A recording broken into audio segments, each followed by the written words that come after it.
नमस्कार दोस्तों, निशांति एकेडमी में आपका स्वागत है।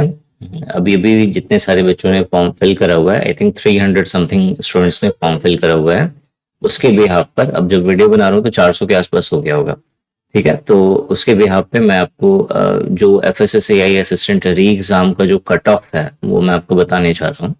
हो सकता है कि बहुत सारे स्टूडेंट्स को ये वीडियो पसंद ना आए, क्योंकि एक माइंडसेट होता है कि भाई मेरे इतने मार्क्स हैं तो मेरे भी टाइम में था, मुझे भी लगता था कि यार जब मैंने इतनी मेहनत करी उसके बाद अगर मेरे इतने मार्क्स आए हैं तो इससे ज्यादा हो ही नहीं सकता। एक दिमाग में एक बना हुआ रहता था, तो जब भी मैं कट ऑफ वाली वीडियो देखता था अपने समय में तो मुझे लगता था कि ये फॉल्स है, ये हो ही नहीं सकता। लेकिन बाद में जब कट ऑफ आता था तो रियलाइज होता था कि नहीं, वो बंदा सही था।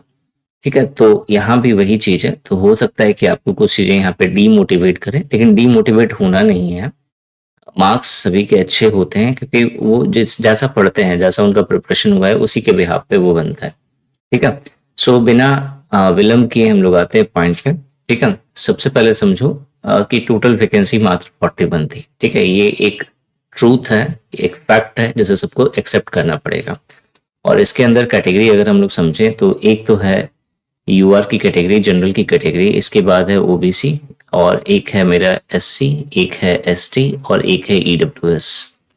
ठीक है, यूआर की 17 वैकेंसी अनाउंस करी गई है एफएससीआई के द्वारा, ओबीसी की 11 वैकेंसी है, एससी की कितनी, एससी की 6 वैकेंसी है, एसटी की 2 है और ईडब्ल्यूएस की 4 वैकेंसी है।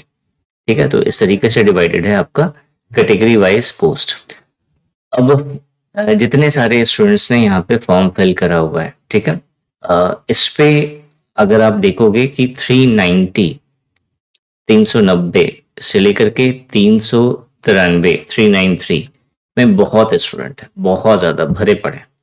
ठीक है, तो जब बहुत स्टूडेंट जिस रेंज पे हैं, तो अगर मान लो कि अगर 400 स्टूडेंट्स के आसपास अगर मान लेते हैं फॉर्म भरा हुआ है जो मैंने पूल करवाया उसके अकॉर्डिंग, और इस पे 390 से 393 अगर ऑन एन एवरेज अगर आपको देखने को मिल रहे हैं यहाँ पे, तो ऑब्वियस है कि ये जो इस रेंज वाले जितने स्टूडेंट्स हैं वो ऐसे ही छट गए।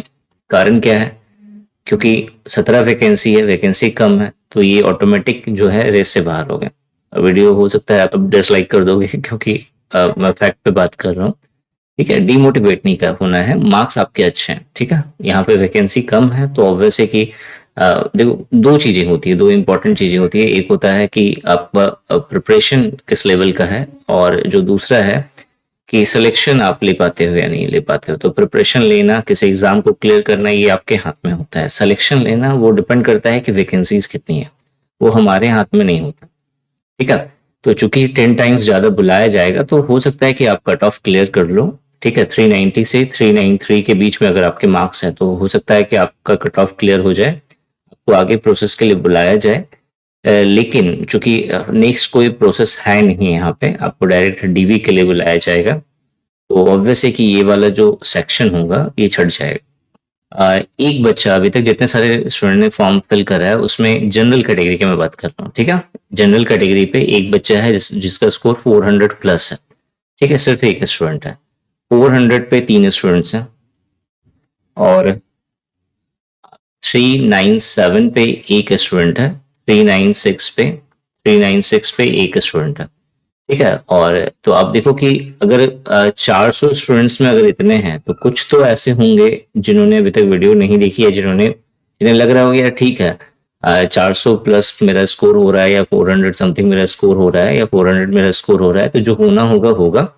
ठीक है, वीडियो देखने से होता है, बहुत सारे स्टूडेंट्स को लगता है, मेरा फ्रेंड था उसे भी लगता था अपने टाइम में कि यार वीडियो देख के क्या करना, वो तो एक तरह से दिमाग और खराब करता है, तो इससे अच्छा है कि मैं ना ही देखूं। तो ऐसे भी बहुत सारे स्टूडेंट्स मिल जाएंगे जिसके मार्क्स अच्छे होंगे और जिन्होंने वीडियो नहीं देखी होगी। मैं मेरे पास जो डाटा है मैं उसी के अकॉर्डिंग बात कर रहा हूँ अभी फिलहाल। सो यहाँ पे देखो तो 6 स्टूडेंट्स तो ऐसे ही हो गए, और भी बहुत सारे होंगे इसी रेंज पे।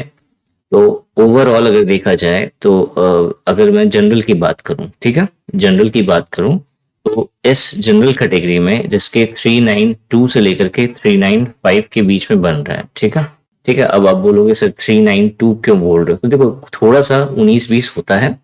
ठीक है, अब जैसे जैसे डाटा होगा उसके अकॉर्डिंग ही मैं बता सकता हूँ कि अब चूंकि बहुत कम स्टूडेंट्स का डाटा है तो जितना है उसी के अकॉर्डिंग मैं बात कर रहा हूँ। तो अगर 392 से लेकर के 395 के बीच में आपके मार्क्स हैं जनरल कैटेगरी से, तो होपफुली आपको बुलाया जाएगा फर्दर जो भी डीवी के लिए है। बाकी फिर फाइनल में मेरिट लिस्ट जो बनेगा उसमें नाम आता है या नहीं आता है वो डिपेंड करता है कितने सारे लोग जो है यूआर की जो वैकेंसी है 17 उसे क्रॉस कर रहे हैं। मतलब मार्क्स इतने हैं कि 17 तक आ जा रहे हैं, टॉप 17 में आ जा रहे हैं। ठीक है, उन्हीं ही लेगा सिंपल FSSAI, बाकी तो ऐसे ही छटने हैं।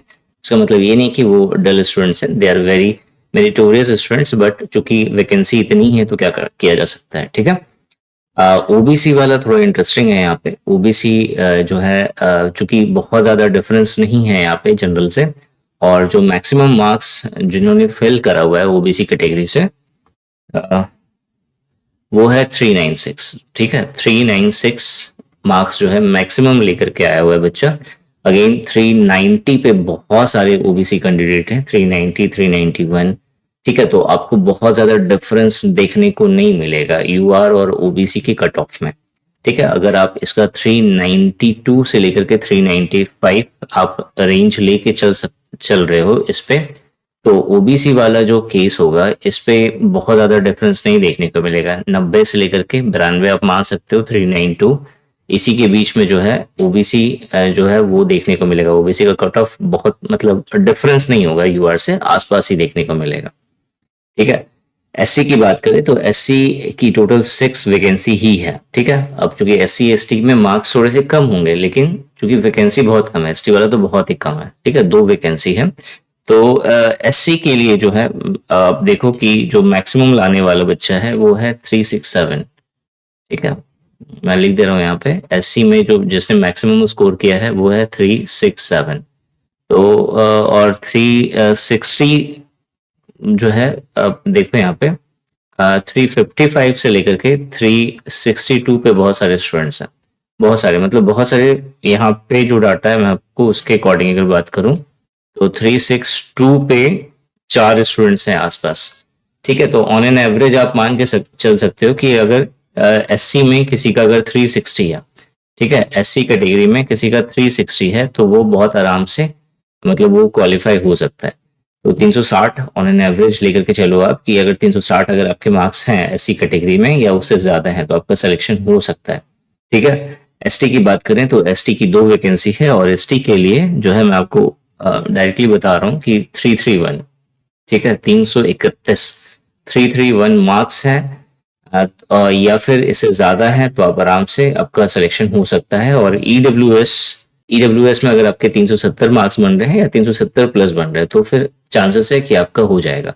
ठीक है, हो जाना चाहिए। बाकी देखो अब मैं सिर्फ डाटा के अकॉर्डिंग बात कर रहा हूँ, क्या है क्या नहीं वो तो आपको FSSAI ही बताएगी पर्टिकुलरली। लेकिन अगर आपके मार्क्स इस रेंज में बन रहे हैं तो आप बहुत ही आसानी से पेपर क्लियर कर सकते हो। ठीक है, बाकी डीमोटिवेट नहीं होना है, बहुत सारे फॉर्म आते रहते हैं। अभी तो इलेक्शन है तो भर के फॉर्म आएगा, जम के प्रिपरेशन करो, जॉब लो, आराम से हो जाएगा। ठीक है, तो तक के लिए धन्यवाद। कोई भी गलती होगी माफ कर देना दोस्त। ठीक है, डिमोटिवेट मत होना, कभी कभी मैं भी हो जाता था अपने समय में, नींद नहीं आती थी रात को, लेकिन क्या करें, कॉम्पिटेटिव एग्जाम का यही सच्चाई है। ऐसे ही कॉम्पिटेटिव एग्जाम को फेस किया जाता है। अगर आप लेबोरियस हो तो कहीं ना कहीं होगा और अच्छा होगा। एकदम दिमाग में फिट रखो कि होगा तो अच्छा होगा, आज नहीं तो कल होगा, लेकिन होगा जरूर। तो मेहनत की कंटिन्यूटी बनाए रखना है, अभी बहुत वैकेंसीज आने वाली हैं। ठीक है, so thanks for watching this video and wish you good luck for your paper.